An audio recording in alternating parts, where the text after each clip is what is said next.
Good day, everyone. I am Angelo A. Perez, one of your discussants for today's lesson, and we will tackle about the assessment in education. And now there are four topics that we will be tackling ahead of this discussion. First, we have the dynamic assessment. Second, the language assessment literacy. And third, assessing the language of young learners. And lastly, the assessing second or the additional language of diverse populations. What is a dynamic assessment? Dynamic assessment, defined as an approach to assessment that integrates teaching into the process, viewing it as an inherent part of all assessment, regardless of purpose or context. DA is grounded in Vygotsky theory of the zone of proximal development, where the assessor provides support to learners to help them extend their abilities, revealing not only what learners can do independently, but also what they are capable of with assistance. So this is a process aims to diagnose emerging abilities and understand the forms of support learners respond to most effectively. In simple words, dynamic assessment is not just only measuring the understanding of a learners, but it also encompasses the importance of assistance by just only giving to them and reassuring that they have something to learn. First, let us know about who is the father of dynamic assessment. He is Lev Vygotsky, and he is known for his zone of proximal development, where zone of proximal development, where it defined as the gap between a learner what can do independently and what can do with a help.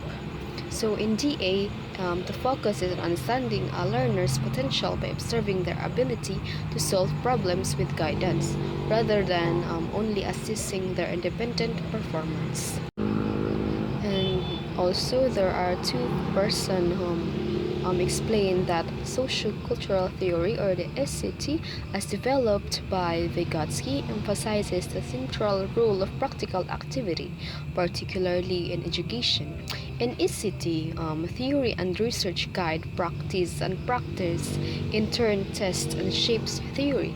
Vygotsky's focus on praxis, where it highlights his belief that education should promote psychological development. This approach has influenced recent research in second language, or the L2 learning, particularly in dynamic assessment. In DA, a teacher assessor and known as the mediator works cooperatively with learners, providing support when difficulties arise. So unlike in corrective feedback, mediation helps identify both fully developed abilities of a learner seen in independent performance and emerging abilities seen through learner responsiveness during mediation. So the goal of the dynamic assessment is to guide learners beyond their current capabilities, promoting further development. The thus integrates teaching and assessment, offering new insights into how classroom assessments can support learning and influence formal testing. Dynamic assessment, it refers to how a teacher or the mediator can support the learning of a child with their capabilities, and not just only focusing on what is what have they learned, but also it focuses on how they can be able to adapt those learning. Now, you might be asking, who and what is a mediator? A mediator refers to a teacher, assessor, or any person who facilitates the learning process by interacting with the learner. Mediator's role is to support and guide a learner through tasks, especially when the learner encounters difficulties. A mediator refers to a teacher, assessor, or any person who facilitates the learning process.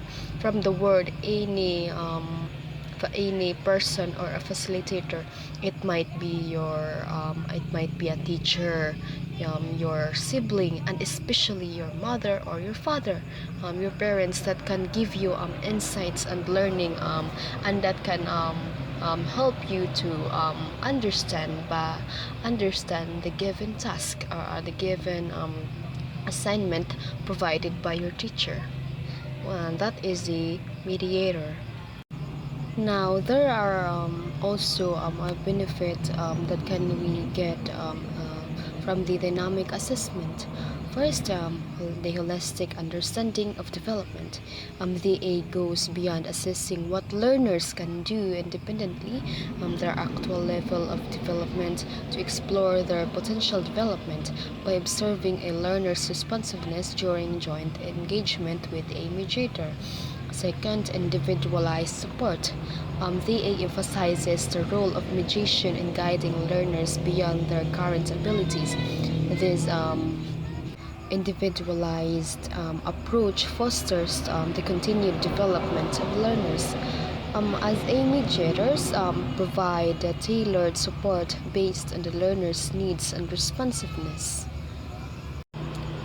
Third, we have the moving beyond linear predictions.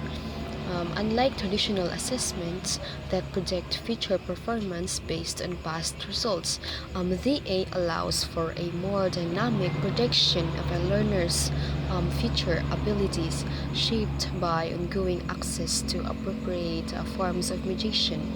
And fourth, we have the improved learning through cooperation. So, by this, the A emphasizes the cooperation between the learner and the mediator or the teacher, or the assessor, the facilitator, and where mediation adapts to the learner's needs. This interactionist approach promotes deeper engagement and learning, as the mediator or the teacher adjusts support based on the learner's responses, leading to more effective development. This benefit not just only can help the learner but also the teacher. They are both giving a interaction, giving a support to each other.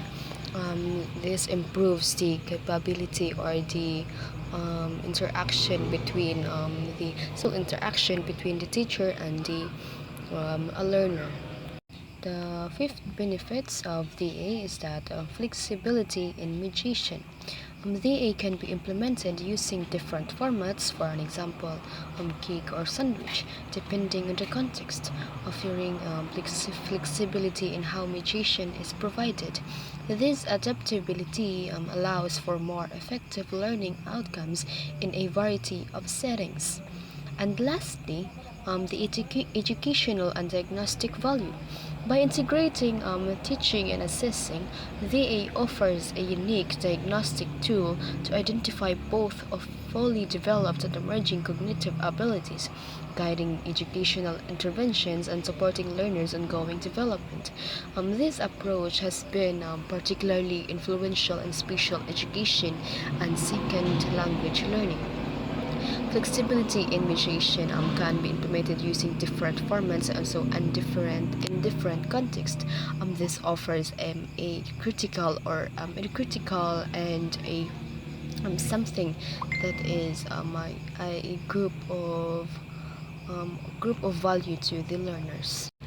The dynamic assessment or DA not just only holds a benefit to the learners and the mediator or the teacher, the facilitator, or what we call this anything, something that supports the child, but DA also have a challenges and difficulties by implementing this or by doing this in a certain area of a class.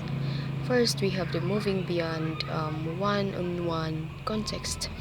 One challenge is expanding DA beyond individual interactions to group settings or large scale testing as seen in Group Dynamic Assessment or GDA and Computerized Dynamic Assessment or the CDA. While these approaches offer potential, they require further exploration. So by giving a certain amount of understanding or learning to a child. You need to just only focus by this context and not just moving on another context. So this can also help not to make the learner confused, to give a critical or a difficult understanding to what they are learning. Some implementators or some educators known as the DA as a good teaching, or the perception of DA as a good teaching. A common critique is that a DA simply represents effective teaching rather than a distinct assessment approach. While DA does align with good teaching practices, it goes further by emphasizing assessment and that promotes future learner development and not just evaluating the past achievements. So this is I say some distinction between, or some arguments that that some implementators still talking about, from the perception that dynamic assessment is a good teaching. This holds the challenges and difficulties of the dynamic assessment in education. Third, we have the teacher's lack of systematic mediation. Before being introduced to DA, teachers often lack a coherent theory to guide appropriate mediation, leading to hit or miss or one-size-fits-all approaches. And teachers struggle to consistently adapt mediation to learners' needs without proper guidance. Some of the difficulties of the dynamic assessment, or the challenges that still now facing, is the teacher's lack of systematic mediation. As a teacher, you have to be optimistic and authentic to about what is your to about what you have learned, what you have give to the students. You need to be sure to what from what you're saying, and to what have you expecting to learn from a child. Fourth, we have the standardization concerns. The DA does not follow traditional standardized testing practices, which is a common critique. This argue that DA's lack of standardized procedures makes it difficult to generalize results. And some researchers call for DA to commit to standardization in examiner-learner interactions to improve reliability. Fifth, we have the task-specific results and generalizability. Another challenge is that DA results may appear to be specific to particular tasks and interactions, making them difficult to generalize. These difficulties still being argumenting to some researchers that DA, or the dynamic assessment, has a lot of difficulties by implementing this in education. So in conclusion, Polner argues that to fully harness the potential of dynamic assessment, or the DA, in promoting second language L2 development, it should be integrated with systematic theoretical institution, or the STI, and mediated development, or the MD. The DA should guide both formal assessment and classroom activities, focusing not only on current abilities but also in predicting future development. STI offers a conceptual, systematic approach to language learning, while MD emphasizes teaching over assessing in certain interactions, allowing for continuous adaptive mediation that evolves with learners' progress. Together, these approaches foster an ongoing dynamic process of learners' development. And now, we will be moving on to the second assessment in education, which is the Language Assessment Literacy, or the LAL.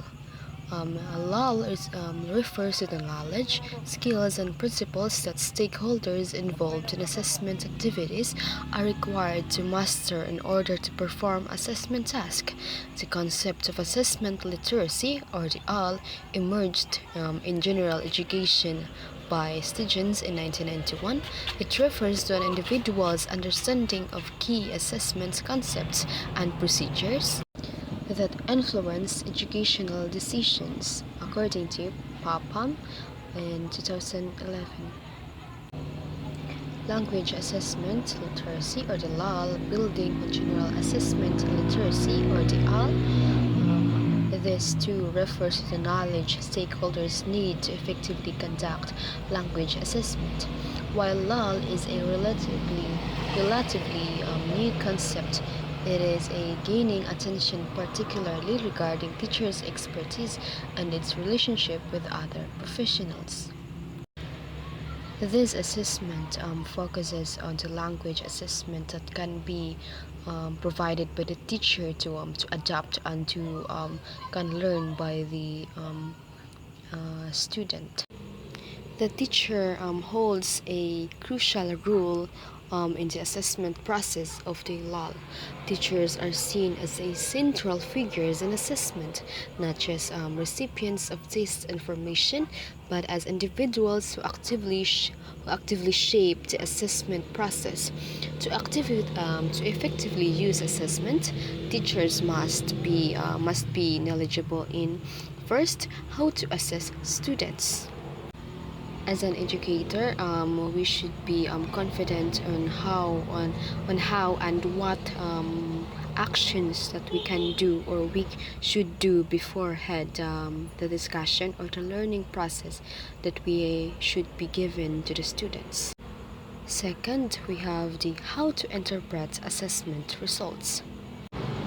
This part involves the assessment results, which is very crucial to how can a teacher involved or avoid a biasment towards accepting results. And lastly, how to use those results to improve learning.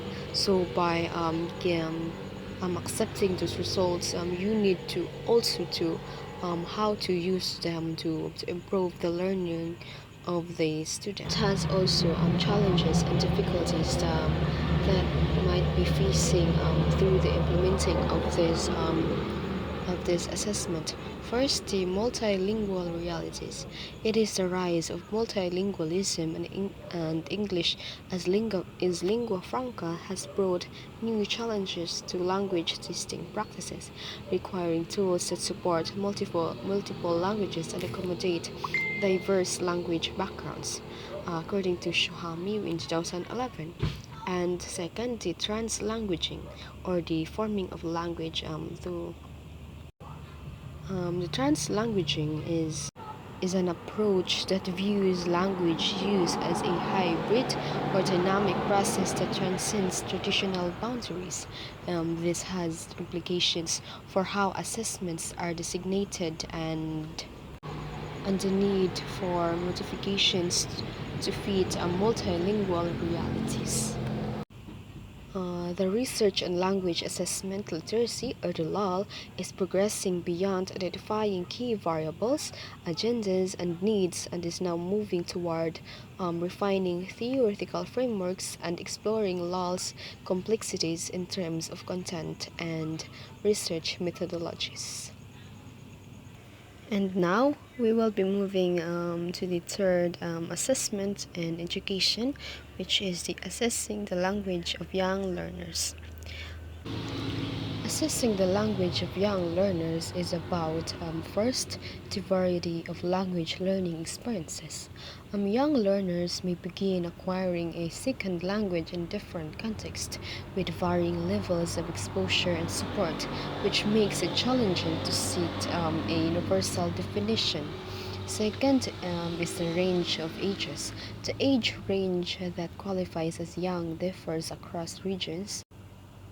For instance, in Europe, the term is typically reserved for very young students, ages 5 to 7, or even younger.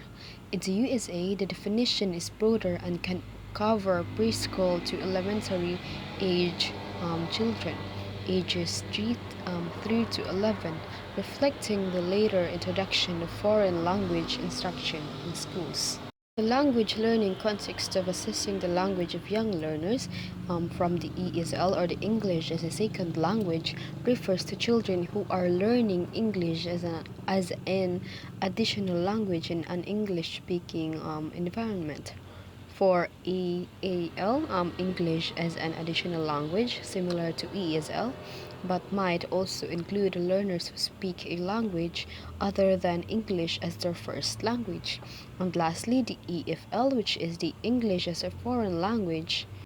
This context refers to learners who are acquiring English in a non-English speaking environment and often after their native language has been established. So let us define the language varieties of assessing the language of a young learners. First is the language modalities, and this chapter adopts a broad definition of language encompassing the four main modalities, which are listening, speaking, reading, and writing. In addition, it recognizes sub-skills such as phonological awareness and pronunciation, which are particularly relevant for younger learners in their language development. Second is the social and academic language constructs. Social language. This refers to the informal language that young children use in day-to-day interactions outside of school, which differs from academic language where there are more formal language used in school settings. Third is the academic language in early education. This chapter discusses how preschool environments place unique demands on the language development of young learners, which then require specific ways of assessing their language abilities. For an example, language development in preschool is linked to later academic success. Fourth is the assessing literacy in young English learners. If a young learner is already literate in their first language or L1, this might affect how we assess their literacy in English, or in the English or their second language or the L2. However, there can be challenges when the orthographies writing systems of the two languages do not align. For an example, a learner who is literate in a language like Chinese, which uses characters, may face difficulties transferring literacy skills to English, which uses an alphabet. Fifth, we have the challenges in reading and writing assessments. Reading and writing assessments for young learners can be tricky because the skills are often tested orally. Children may be required to listen to instructions and respond orally, which conflates listening comprehension with literacy skills.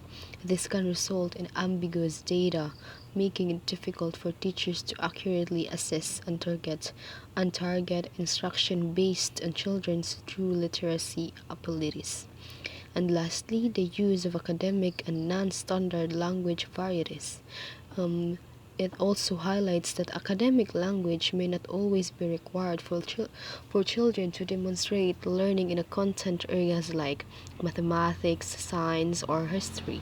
Young learners can often convey their understanding effectively using all linguistic resources available to them, including their first language or the L1 and non-standard varieties of the second language L2 that they may be acquiring.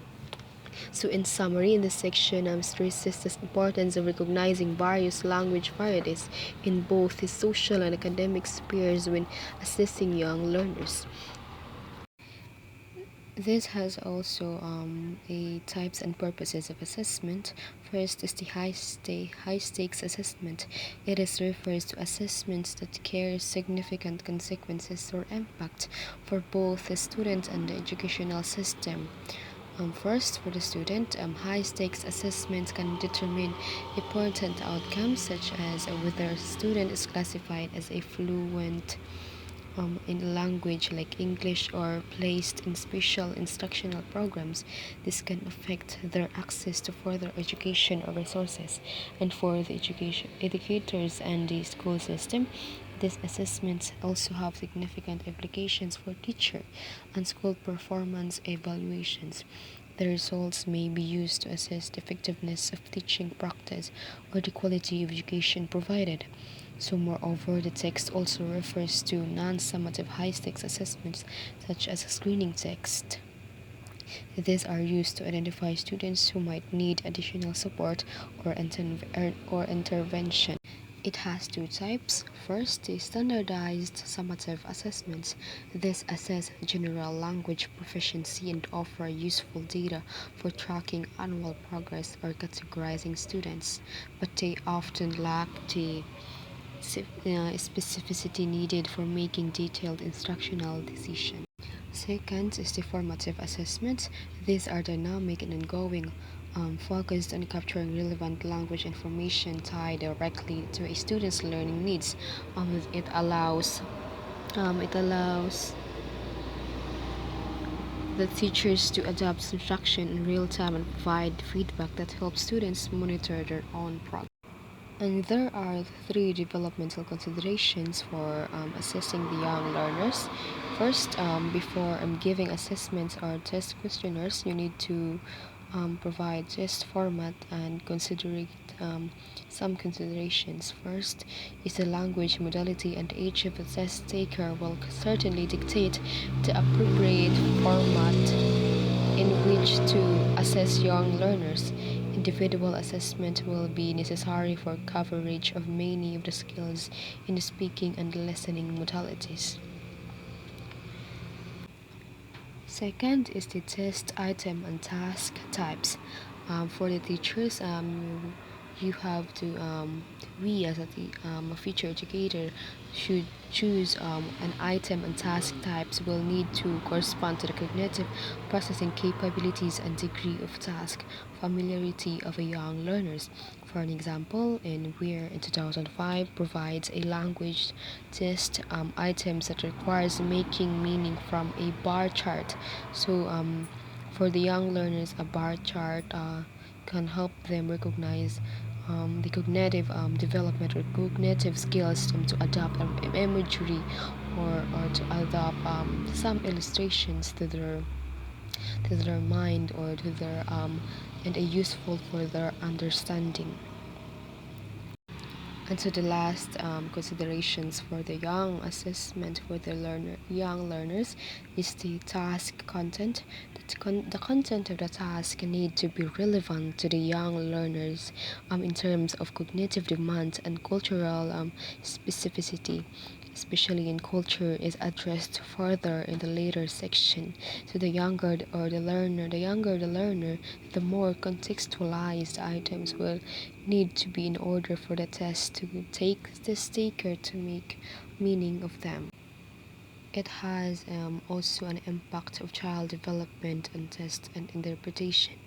The cognitive and social developments not only impact test design but also the manner in which tests are administered and interpreted, assumptions upon which a validity or are the arguments are made with standardized assessments for Davidson and Lynch in 2002 and Ware in 2005 are often compromised when administering such tests with young children. And also, there are four guidelines for assessing the young learners. First is the purpose specific assessment. This assessment should be designed with a clear purpose, ensuring they are reliable, valid, and appropriate for the intended use. Second is the appropriateness. Age appropriateness assessments should align with the child's developmental level in both content and data collection methods. Third is the reliability and validity. The reliability and validity of assessment increase age. Policies should account for this progression. And lastly, the most crucial and very important is the parental involvement. Parents should be involved in both providing information for assessments and receiving assessment results. These guidelines are particularly relevant for the very young learners in the USA, and similar standards are applicable for young English learners. As outlined by the National Association of the Education of Young Children, or the NAEC, or NAEYC. Assessing the young learners could also give an impact of culture and administration and interpretation. Culture impacts the fair and valid testing of young children's language abilities when there is a mismatch between home practices and communication and those practices commonly used for assessment.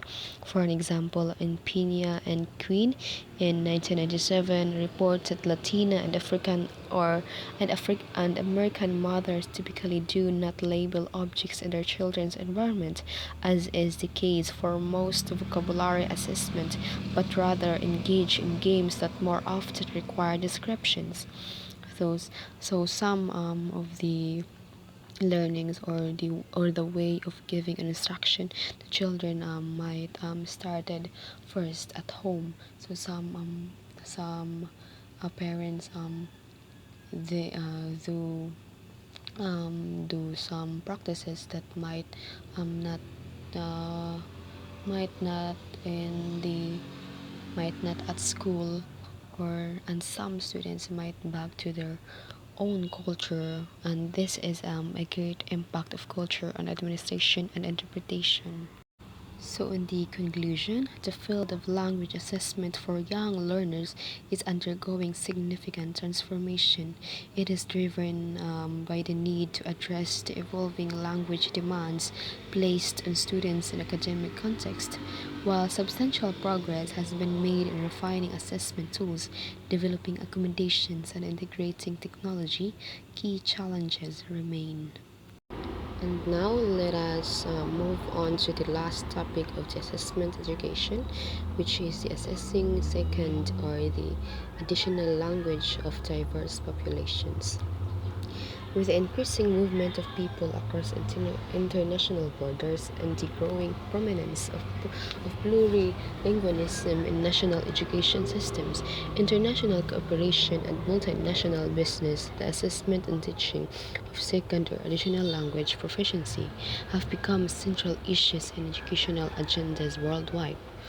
This chapter focuses on two key aspects of second or the additional language of assessment. First is the assessment of linguistic minority students. In contexts where the second or additional language, or often English, is the dominant language or an important auxiliary language in society. Second is we have the language assessment. For the learners, it is for the students. It is designed to track language development for learners of a second, additional, or foreign language in various diverse contexts. While the primary focus is on English as an additional or second or foreign language, EEL, ESL, and EFL, the discussion will extend to other languages where relevant. The chapter will also address recent developments in Europe, which point to future trends in language assessment that reflect the growing societal recognition of multilingualism and the value of diverse language proficiencies. Throughout this chapter, assessment is used as an umbrella term to refer to all forms of evaluation, including standardized test. In this context, where English is learned by non-native speakers, the term additional language or AL and second language SL are often used interchangeably. In In the United States, the term English language learners is commonly employed. For clarity, the term additional language will be used generally in the discussion, with specific references to foreign or modern languages where necessary. This chapter aims to explore the developments in language assessment, the challenges encountered, and the implications of these issues for language learners, particularly in light of the global emphasis on multilingual education. First, let us discuss the theme 1. It is assessing ELEd as a distinctive curriculum phenomenon, where ELEd is described as the additional language. It is the need for supporting English as an additional language, or EEL, students has grown with increasing global mobility and rising EEL student populations in English-speaking countries. For instance, the number of EEL students in the US and UK has steadily increased in recent years. This has led to two opposing trends in EEL assessment: the development of specialized EEL frameworks and the adoption of standardized assessments for all students, regardless of language background. Theme 1 has 5 problems and difficulties. First is the challenges with accommodations.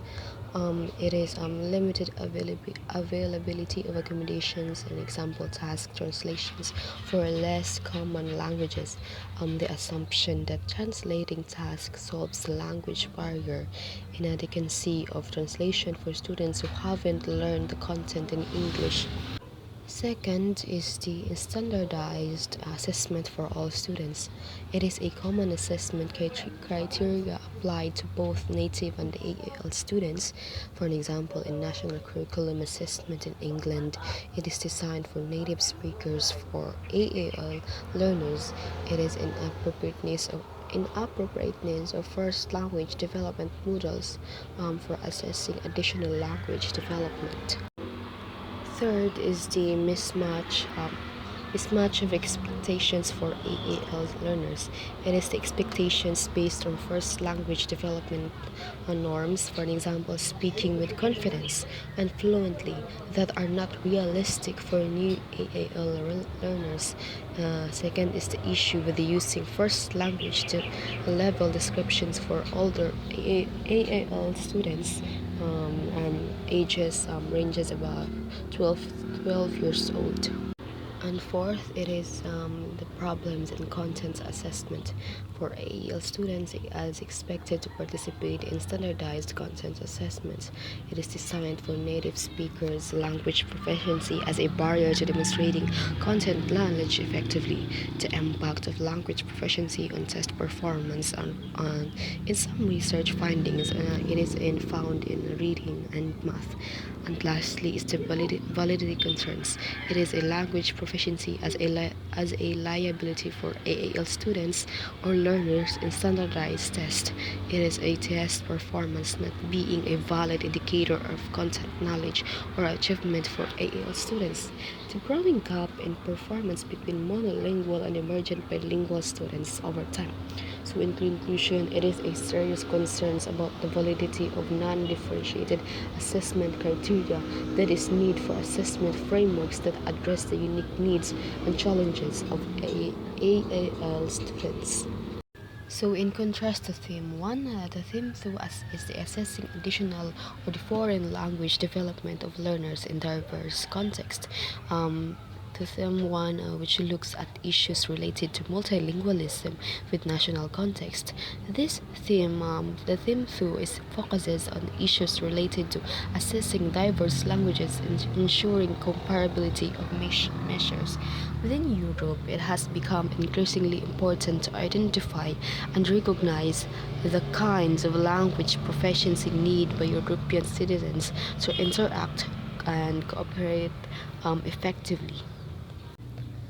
Theme 2 has also problems and difficulties. It is with the CEFR, or the Common European Framework of Reference for Languages. First is the lack of clarity in can-do students Although the CFR levels are defined by can-do statements, there is a lack of clarity on how this should be interpreted and used by learners and educators. It is according to Goodyear in 2014. It is not clear how well a learner must perform to meet the criteria for a specific proficiency level. Second is the difficulty in distinguishing between adjacent levels. The distinction between the two similar proficiency levels like C1 and C2 is often vague. For an instance, can understand a wide range of demanding text for C1 versus can understand virtually everything heard or read. It is the C2 is unclear. It is the terms like longer text and wide ranging are ambiguous, creating challenges in determining where one level ends and one another begins. So it is very unclear. And third is the lack of detailed task specifications. The CFR does not provide clear guidelines about the types of tasks appropriate for each proficiency level. It also fails to address the cognitive and metacognitive development needed as learners progress through the levels. Fourth is the oversimplification of language competence. So according to Harsht on 2014, the framework often simplifies language proficiency into a single global level. For example, in B1 or B2, it is ignoring complexity of language development across different skills and contexts. It is a reductionist approach does not account for the multidimensional nature of language learning. And lastly, it is the outdated linguistic and sociolinguistic norms. The CFR's underlying language competence model is becoming outdated and fails to capture the linguistic diversity and sociolinguistic changes in current global context. And also, according to Jenkins and Long in 2014, Long and Lukowicz in 2012, the research highlights the need for the framework to be updated to better reflect contemporary usage of languages like English in diverse sociocultural settings. So in conclusion, the CFR has become a key framework for language assessment, but it faces challenges due to its increasing linguistic diversity and the complexity of language proficiency. So in the ongoing research like this ELEd network and the English profile program, it is a refining our understanding of proficiency across the 6 levels. While the framework supports alignment efforts, it is evolving to better address linguistic diversity in various countries and educational contexts. Looking ahead, issues such as the relationship between language proficiency and curriculum participation, it is the need to be addressed, especially as linguistic diversity grows. Additionally, the increasing use of English as a lingua franca or ELF in higher education requires adaptations to existing assessment frameworks. The goal is for the CFR to remain transparent and consistent, reflecting the complexities of modern language use. So in conclusion, discussion highlights the challenges of creating effective assessment frameworks for additional language learners in diverse and educational and social contexts. The goal is to build systems like the CFR and with that accurately represent learners' achievements, especially in a world with increasing mobility.